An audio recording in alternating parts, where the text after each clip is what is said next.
Fala técnico, seja muito bem-vindo a mais um vídeo do Laboratório dos Notebooks. No vídeo de hoje nós teremos uma breve introdução, vamos colocar assim, sobre GFX Core. O que seria GFX Core, qual que é o papel dessa tensão nas placas de notebook que a gente encontra hoje, como que a gente pode analisar, apesar de que hoje a gente não vai entrar na análise propriamente dita, mas é muito importante a gente entender essa parte teórica para que quando nós nos deparemos no dia a dia com esse defeito, nós sabemos como conduzir essa análise. Porque a gente tem visto bastante o pessoal falar, não só em grupos, mas em fóruns também, e debatido bastante sobre esses defeitos quando a placa liga sem a imagem e que na grande maioria das vezes é justamente a ausência do GFX Core. Então vamos para o slide. Já que no slide, estamos aqui o primeiro slide com o tema dessa aula, que seria placa liga não dá vídeo e a ausência do GFX Core. Logo aqui nesse segundo slide, a gente pegou essa imagem para te exemplificar o que seria GFX Core, qual que é o papel do GFX Core na placa-mãe de notebook. Então nós temos aqui o bloco de um processador, isso aqui seria a diagramação do processador, vamos dizer assim. Nós podemos ver que nós temos aqui 4 núcleos, a parte responsável pelas comunicações do processador com PCH. Temos aqui a parte de Ali-Cache, parte de gerenciamento de memória. E aqui do lado esquerdo nós temos aqui um bloco chamado de Processor Graphics, que seria processador gráfico. E aqui a gente já começa um pouco a entender qual seria a utilidade do GFX Core numa placa-mãe de notebook. Então nós temos aqui uma listagem de todas as gerações que a gente tem disponível até hoje. Então nós temos aqui primeira geração, processadores i3, i5, i7 e vai até a 11ª geração. Eu coloquei todas elas aqui, não porque a gente vai falar de todas elas, mas porque aqui dentro desse slide, aqui dentro dessa primeira aula, que seria uma aula introdutória, a gente vai tentar abordar o conceito, que é isso que eu sempre falo para os amigos durante o dia, que eu sempre tento frisar ao máximo nas gravações de aula, seja para o YouTube, seja de algum dos nossos cursos, que o que a gente tem que frisar são os conceitos, porque muitas vezes a gente memoriza um nome, memoriza uma nomenclatura, mas a gente pode se deparar com situações em que essa memorização dessa nomenclatura ela não vai nos ajudar muito, mas quando a gente entende o conceito que está por trás dessa nomenclatura, aí as coisas começam a fluir. Então aqui já nesse primeiro slide aqui, antes da gente entrar nas primeiras famílias ali, de 3, i5 e i7, é importante a gente conhecer também um pouco das arquiteturas passadas, né? Vamos colocar assim. Então aqui nós temos uma arquitetura da Penry, onde nós temos aqui uma plaquinha bem conhecida, que é a LA4101P. Temos aqui o nosso processador. E nessa arquitetura aqui, se a gente abrir o diagrama em bloco dela, nós podemos ver que nós temos aqui um processador, e é muito importante a gente visualizar que logo abaixo do processador a gente tem o nosso MCH, que seria o nosso tão conhecido ponte norte. E aqui a nossa ponte norte ela é responsável por gerenciar as memórias e também responsável por fazer toda a parte de gerenciamento de vídeo. Então nós temos aqui a saída LVDS, a saída CRT e também a saída HDMI. Logo abaixo nós temos a nossa ponte sul. Ou seja, nessa geração aqui, quem era responsável por fazer todo o controle da parte gráfica era o nosso ponte norte. Então, continuando aqui, vamos dar uma verificada aqui, então, primeiramente, na alimentação do processador. Então, nós temos aqui o nosso PU201, que é o controlador dessa fonte. Nós podemos ver que ele tem aqui a habilitação dele no pino 44. E observe aqui que essa habilitação é bem conhecida, né, que seria o nosso VR-ON. Então, ele recebendo essa habilitação aqui, teoricamente, né, nós teríamos aqui os MOSFETs trabalhando e nas duas fases de alimentação do processador nós teremos a tensão chamada de mais VCC underline core, que é a tensão responsável por alimentar os núcleos do processador. Clicando aqui ainda no nosso ponte norte, nós podemos ver que a alimentação da ponte norte ela vem aqui do nosso PU401, que seria o TPS 51117. E vamos frisar também que ele tem uma habilitação e essa habilitação aqui ela vem por meio do SUSP, ou seja, quando o SUSP não existir mais na placa, nós teremos essa alimentação aqui. E isso seguindo toda a lógica de sequência de start da placa do notebook. Então vejam que nós temos aqui a tensão de mais 1,05 volts underline VCCP, e aqui logo abaixo a gente vê que essa tensão ela passa pelo PJP 401 e recebe o nome de mais VCCP, e é exatamente essa tensão aqui, essa nomenclatura que a gente vai encontrar lá para alimentar os núcleos da nossa ponte norte. Aqui nós já estamos na parte do esquema onde nós temos o diagrama da nossa ponte norte, e nós podemos ver que aqui nós temos o nosso mais VCCP, a nomenclatura interna nós temos VCC, ou seja, a gente já sabe que é o bloco responsável por receber a alimentação dos cores, né? Tanto é que ele chama esse bloco de VCC Core, alimentação dos núcleos. E aqui, mais para o lado direito, nós temos um outro bloco aqui também designado como Power. Se a gente descer aqui um pouquinho mais, ele recebe o nome de VCC GFX NCTF. E o que eu quero que você comece a prestar atenção, que você comece a parametrizar, vamos colocar assim, é prestar não somente atenção neste sinal que está chegando aqui do lado de fora, mas também no que a gente tem aqui dentro. A gente vai ver que ele recebe o nome de VCC AXG. Grava esse nome aí. Se tiver com o caderno aí na mão, anota esse nome, que no decorrer dessa aula aqui a gente vai fazer bastante menção a esse nome aqui, e você vai começar a entender daqui para frente como as coisas elas vão se conectando quando a gente passa a entender um pouco mais da teoria, porque diferentemente do que as pessoas acreditam, a teoria ela vem para complementar a prática, beleza? Então vamos dar continuidade aqui. E aqui nós já entramos nas arquiteturas, né, de primeira geração. E aqui nós podemos ver que nas fases de alimentação do processador, nós já teremos o nosso V-Core, mas também teremos o nosso famoso GFX Core. E aqui eu coloquei uma observação para você, que nessas arquiteturas de primeira geração, nós temos aqui uma fonte que ela é individual, ou seja, eu tenho um conjunto onde eu tenho um controlador, transistor, bobina e capacitor para gerar o V-Core, e tem o mesmo grupo para a gente gerar o nosso GFX Core. E no decorrer desse slide eu vou te dizer mais uma vez que isso aqui vai começar a gente juntar as peças e entender onde é que a gente quer chegar aqui, para que quando a gente se depare com esse tipo de defeito na bancada, a gente consiga entender que quando a gente passa de uma arquitetura para outra, de uma plataforma para outra, por mais que tenha alguns pontos em que existem sim mudanças, mas quando a gente entende o conceito que está por trás dessas mudanças, a gente consegue analisar qualquer arquitetura, seja ela mais nova ou seja ela mais antiga.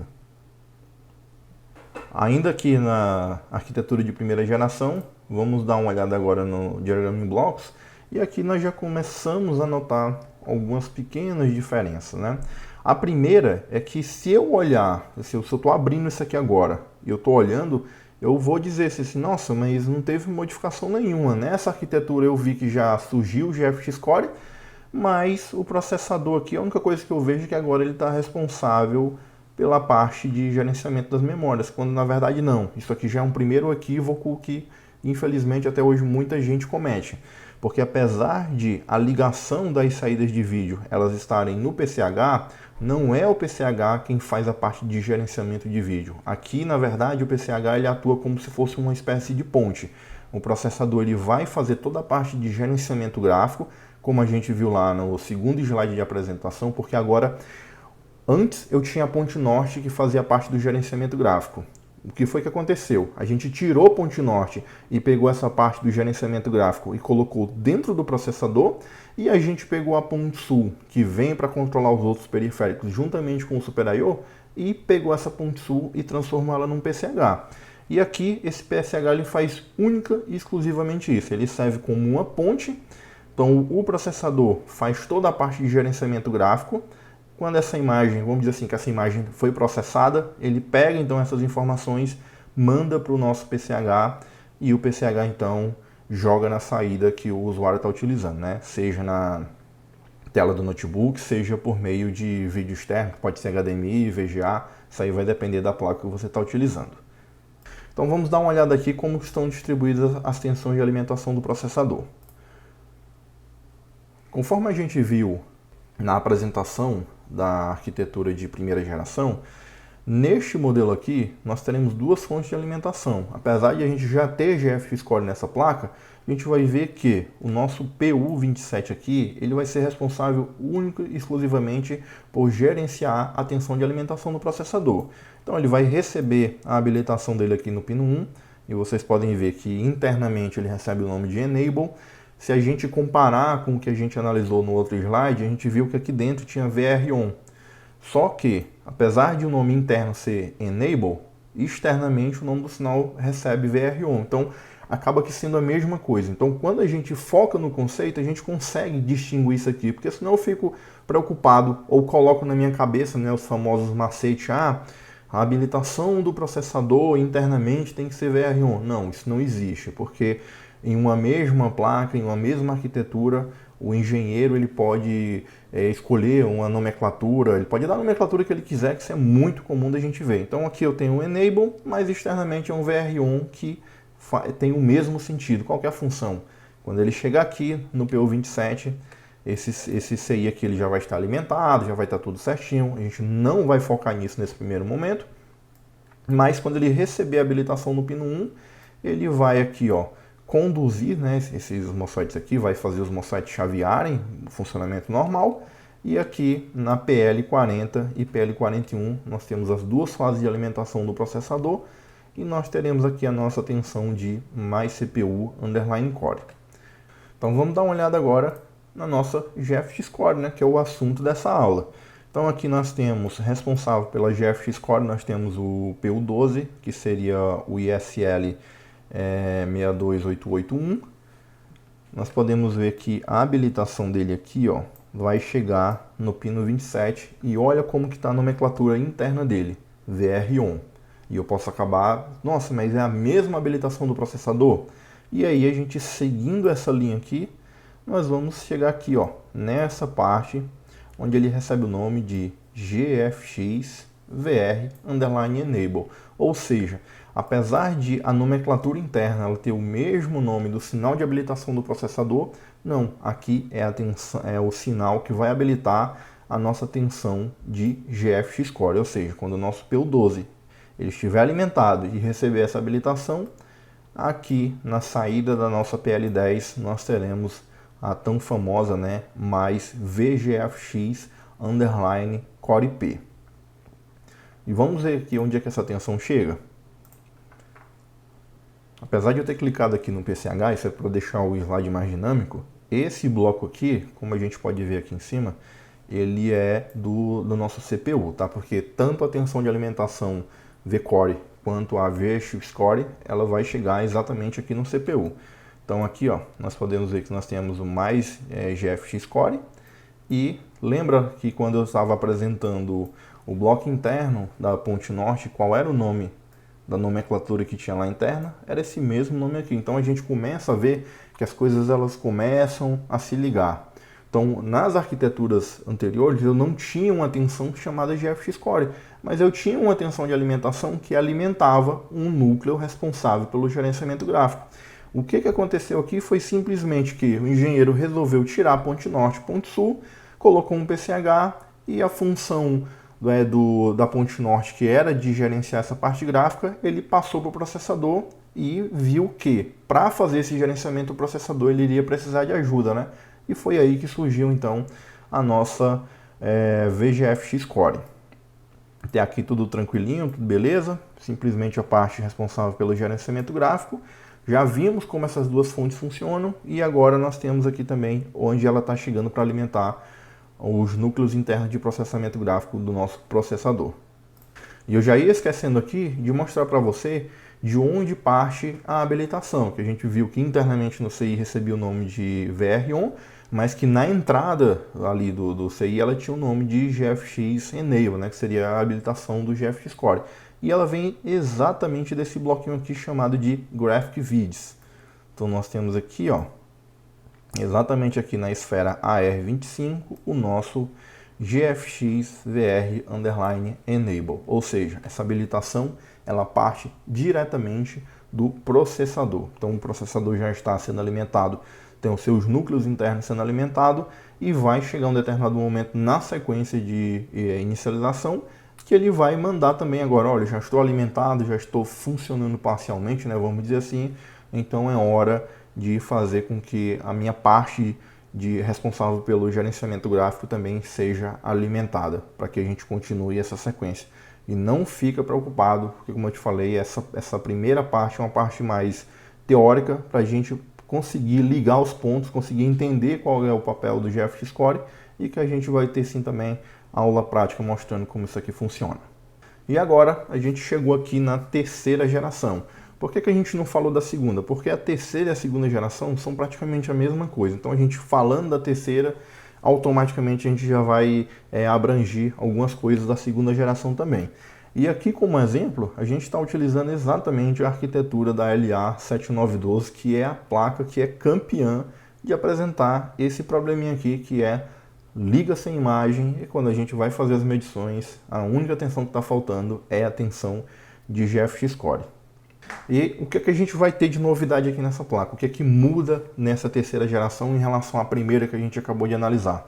Aqui a gente vai ver que nós temos uma habilitação direta e que essa habilitação ela vai habilitar o nosso V-Core. Então nós teremos lá também o VR-ON ou qualquer outro nome que o engenheiro deu para esse diagrama, ele vai chegar lá no PWM responsável por essa fonte aqui e nós teremos o nosso V-Core.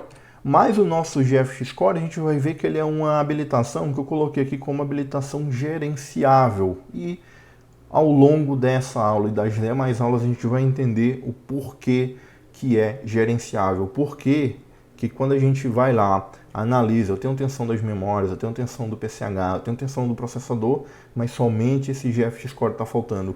Quem é que habilita esse GFX Score, né? Porque a gente vai olhar aqui no nosso diagrama em blocos. Aqui nós temos mais uma leve mudança, porque agora nessa placa aqui eu também tenho uma versão onde ela tem um chip dedicado de vídeo, né? Então vou encontrar aqui um chip exclusivo para fazer processamento gráfico, mas que isso não vai mudar, porque a gente vai ter placas que esse chip vai estar presente e vai ter placas que esse chip não vai estar presente. Quando o chip não está presente, tudo continua sendo a cargo do processador. Então o processador ele continua sendo o nosso gerenciador gráfico aqui. E mais uma vez ele pega já essas informações que já foram processadas e vai passar ela para o nosso PCH, que aqui nós teremos as saídas LVDS, CRT, HDMI, enfim, qualquer tipo de saída de vídeo externa ou interna que tiver, vai passar pelo nosso PCH, mas antes disso a gente já sabe que foi processada pelo nosso processador. Então vamos dar uma olhada aqui agora como que está a parte das fontes de alimentação do nosso processador. Aqui nós temos então o nosso PU13 e como de costume, né, temos aqui ó, nosso pino de habilitação, só que diferente da arquitetura de primeira geração, aqui nós temos somente o PU13. Ele vai receber a tensão de habilitação aqui, né, um sinal de habilitação que internamente é chamado de VR-ON e que externamente também é chamado de VR-ON, mas poderia ser qualquer outro nome, porque como eu venho falando, o que importa para a gente é o conceito. E depois que ele chega aqui, essa habilitação no pino 9, esse camaradinho aqui ele tem que começar a gerenciar os transistores que compõem as fases de alimentação desse processador. Vamos dar uma olhada aqui, ó. Nós temos a primeira fase. Aqui nós vamos ver que nós temos seria uma terceira fase, só que ela está aqui com um arroba. Ou seja, para essa versão aqui do esquema que a gente está utilizando, essa fase aqui não importa para nossa análise. Então a gente deixa ela de lado e aqui abaixo nós temos a PL20. Tenho aqui a minha tensão de mais CPU Core. Depois eu tenho também a PL21, o mesmo nome, tensão CPU Core, que a gente sabe que essas duas fases elas estão em paralelo. E quando eu venho para cá para o lado esquerdo, olha só o que vai aparecer aqui na minha PL22. A nossa tensão de mais GFX Core. Então eu tenho aqui um par de transistores responsável por gerenciar essa tensão. E esses dois transistores eles são controlados aqui também pelo nosso PU13. Só que, o que vai acontecer?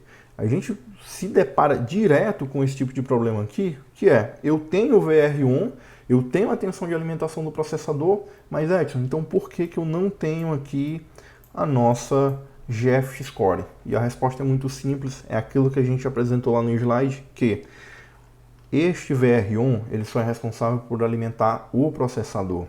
Essa parte do GeForce Score aqui, a gente vai dizer que ela é gerenciável, mas que ela depende de alguns passos que precisam acontecer na placa antes dela ser habilitada. Então é o próprio processador que vai habilitar essa fonte do GeForce Score, mas que para isso aconteça é necessário que alguns passos sejam seguidos durante essa sequência de inicialização, e que o mais comum, né, que é algo bem comum, que as pessoas fazem muito, é já de cara regrava a BIOS e na grande maioria das vezes resolve o problema, porque essa tensão passa a ser presente na placa, passa a ser habilitada, e muita gente ainda não compreende como se dá o funcionamento disso, como que essa habilitação ocorre. A gente não vai entrar em detalhes nesse primeiro momento, tá? Isso vai ficar para uma próxima aula, mas a gente vai dar continuidade nesse assunto, porque é um estudo bem bacana, é algo que muitos amigos e muitos colegas têm realmente dúvidas na hora de analisar. Por que não chegou o momento ainda? Será que é um problema na linha de alimentação? Será que é um curto? A gente sabe que essas linhas aqui, essas fases de alimentação, tanto do processador, quanto de chipset, quanto de GeForce Score, quando a gente mede em escala ohmica em relação ao Terra, são linhas muito baixas e muitas vezes acaba gerando algumas dúvidas, porque acaba pensando que é um curto, que é um problema. Tem aquela questão também, será que essa tensão ela não subiu ainda porque existe um problema nesta linha, ou será que ela não subiu ainda porque não chegou o momento dela surgir? Beleza? Mas a gente vai abordar tudo isso. Essa aqui foi só uma primeira aula, só uma parte teórica. E dando continuidade aqui, nós vamos ver que a nossa tensão de GeForce Score, ela chega aqui, ó, dentro do nosso CPU mais uma vez, e mais uma vez nós temos aqui, ó, nomenclatura interna VAXG, ou seja, todos os pontos estão ligados. Essa nomenclatura a gente vem acompanhando desde lá, de quando a gente tinha ponte norte, não existia nenhuma fonte na placa chamada de GeForce Score, mas a gente já tinha um bloquinho chamado de VAXG. O que é que eu estou querendo te falar com isso? É que quando a gente começa a estudar um pouco mais, quando a gente começa a fazer anotação, começa a correr atrás de informação, a gente vai ver que os nomes eles podem mudar, mas que a lógica ela vai sempre seguindo a mesma. Lá eu não tinha uma tensão com o nome específico de GeForce Score, mas eu sabia que existia um bloco dentro da ponte norte que remetia a GeForce Score. Por quê? Porque era um bloco que ele precisava ser alimentado, e quando ele era alimentado, ele fazia parte da parte de gerenciamento gráfico. Da mesma coisa que a gente vai encontrar na CPU de primeira geração, de segunda geração e terceira geração, é a mesma nomenclatura. Bem, era isso que a gente tinha para falar nesse primeiro momento, né, nessa primeira aula, trazendo um pouco daquilo que a gente conhece sobre o GeForce Score, daquilo que a gente vem analisando, daquilo que a gente vem estudando, das anotações que a gente vem fazendo. O intuito dessa aula aqui é realmente trazer informação, é realmente gerar o debate, né, aquele debate legal, onde a gente faz apontamentos, onde a gente completa as informações. Já quero te pedir para você deixar aí nos comentários se você já pegou esse defeito, como que você resolveu, se você não resolveu. Antes de fazer essa aula, eu tive o privilégio de conversar com alguns amigos, com alguns colegas de bancada. Muitos deles relataram bastante dificuldade na hora de analisar esse tipo de defeito. E eu queria aproveitar e te pedir um favor nesse momento, que era, se você gostou dessa aula, se você quer ver a continuação, né, a gente já vai fazer, independente de quantidade de views ou de likes. A gente vai dar continuidade, vai ser meio que uma minissérie abordando só sobre GFX. Essa foi a primeira parte, a parte teórica, é uma parte importante, a gente precisa sim entender um pouco da teoria. Na próxima aula a gente já vai trazer a prática com casos específicos, né, e de análise de defeitos reais, e a gente mais uma vez vai precisar remeter um pouco à teoria para te explicar o que está por trás do surgimento da GeForce Score, porque a gente pode dizer que já é uma etapa avançada de análise da placa, né? No momento em que a placa vai liberar o GeForce Score, é porque a placa já chegou vamos dizer assim, num nível elevado da sua sequência de start ou sequência de inicialização, como você preferir. Então, Se você gostou do vídeo, deixa seu like, deixa seu comentário, fala aí quais foram as experiências que você já teve com o GFX Core. Você tem um amigo aí técnico, você participa de algum grupo, manda esse vídeo lá, vamos tentar, né, desenvolver um pouco mais essa comunidade técnica aqui no Brasil, porque o que a gente tem que fazer é isso, né? Todo mundo estudar para a gente cada dia mais ir crescendo profissionalmente. No mais, eu te deixo aí um forte abraço e até a próxima aula.